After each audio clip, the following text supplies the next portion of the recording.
Guys, good day and good afternoon, no? So, ngayon lang tayo nagkaroon ng panahon para mag-vlog kasi sobrang busy natin at nagpapa-extension na naman tayo. At ngayong araw, ipapakita ko sa inyo yung pwede nyo gamitin kasi early bird season na this coming September. So, kailangan nyo talaga is quality breeding material. Bakit? Kasi sayang po yung panahon kapag hindi po quality yung binibreeds nyo. Doblado o triplado yung lugi pagka hindi quality. Ngayon, andito yung GTP Game Farm para magpakita lang. Malay mo, malay ko, magustuhan mo, pwede magkakadil tayo. Guys, papasilip ko sa inyo ang Boston Millionaire ko at ang aking 5K sweater at ang aking signature line na Raptor sweater. Syempre, papasilip din tayo ng Kanawayon hatch na pwede nyo gawing panimula. So starting tayo sa aking signature line. Bakante ito, bakante ang titulo nito. So kung gusto mo, kunin mo. Tara, let's go. Guys, magandang hapon. So 6 PM na ngayon at ito yung aking national born na Raptor sweater. Ayan. So ito, mga talagang pwede na gamitin ngayong season kasi ang early bird ay maglulugo na. So ang local naman ay pwede talaga gamitin, pero mas maganda itong national, mas bata, mas matagal gamitin. So judge nyo lang guys kung anong magiging laro nito, no? Kung makikita nyo na lamang sa postura. So ayan po. Ito ay standard size, mid to high station at perfect pang materyales. So guys, ito ay Larry Romero sweater. Ayan. Napakagandang manok. Oh. Ngayon, pakita ko naman sa inyo ang aking Millionaire na LDT na high station talaga. So ito siya. Ayan. Boston Millionaire high station, mabalikat. Tignan nyo yung balikat guys. Dalawa lang itong Millionaire na to na ganito ang sukat. Mostly kasi is mababa talaga at mid to high station kasi yung magulang nito is mid to high station. Pero lumalabas talaga yung mga ganito katatangkad na talagang perfect pang materyales, no? So ayan, gusto mo mapunta sa manukan mo ito, call JTP Game Farm at ipapadala natin sa iyo to. So class A po yan mga idol. Ayan o, kita nyo yung bigor, kita nyo yung balikat. Ayan, ganyan natin na pinaganda, dinevelop yung ating Boston Millionaire. Ang ganda nito, gwapo. Guys, ito naman yung ating 5K sweater, national born, grabe gwapo din. So ang pinakita ko sa inyo guys ay pang materyales, no? Hindi ako nagpapakita ng fighter. Ang pinakita ko sa inyo is quality breeding material, kung saan magsisimula kayo sa tama, no? Ayan po, grabe ang gwapo nito guys. Alam nyo ba na pag ito nagkaedad, mapupuno ng bandira yung buntot niyan. Mostly bandirado na talaga siya. At siya ay national born, napakalit ng kanyang ulo, pungkan na pungkan. Ayan, mabilis ang vlog lang guys kasi padilim na. 5K sweater. Okay. Ngayon, dito naman tayo sa straight comb na RRZN white streamer. So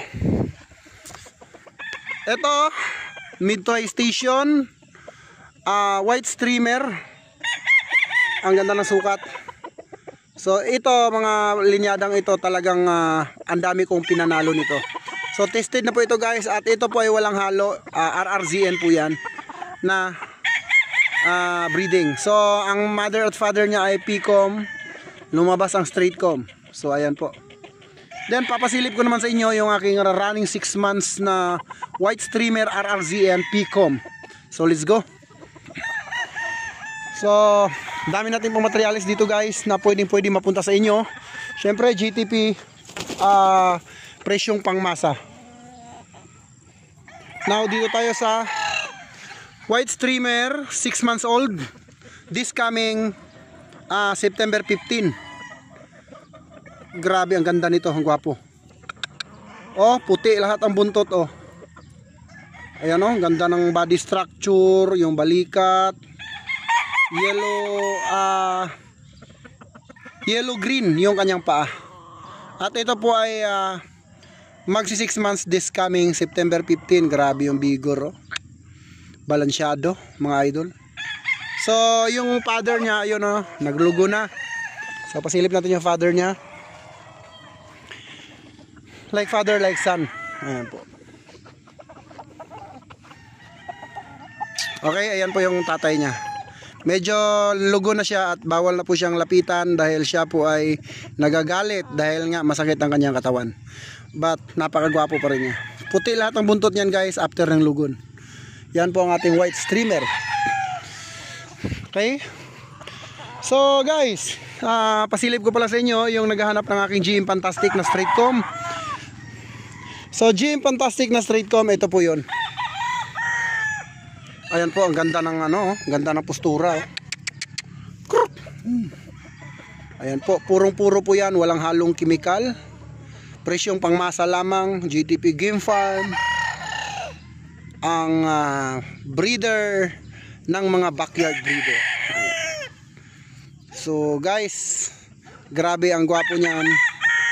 Talaga namang yung fighting style niyan ay talagang manang-mana sa kanyang ama. So yan lang ang ating vlog for today. And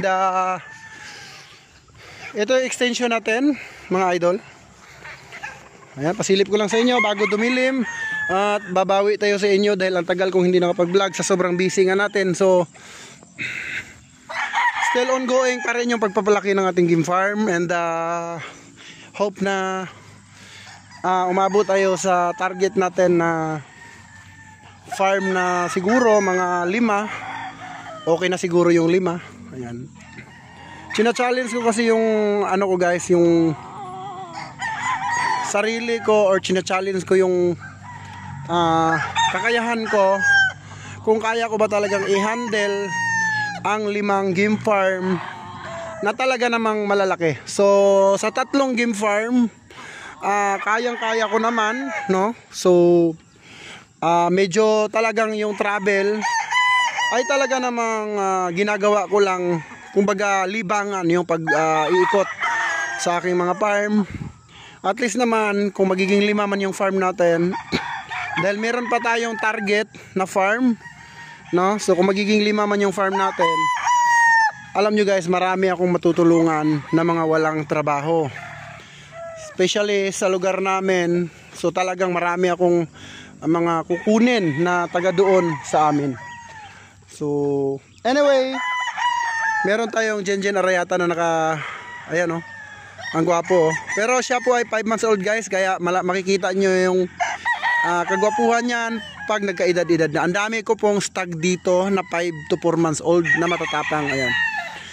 So yun lang ating vlog for today, mga idol. Maraming salamat. God bless you all. Mabuhay ang bayang Sabongero.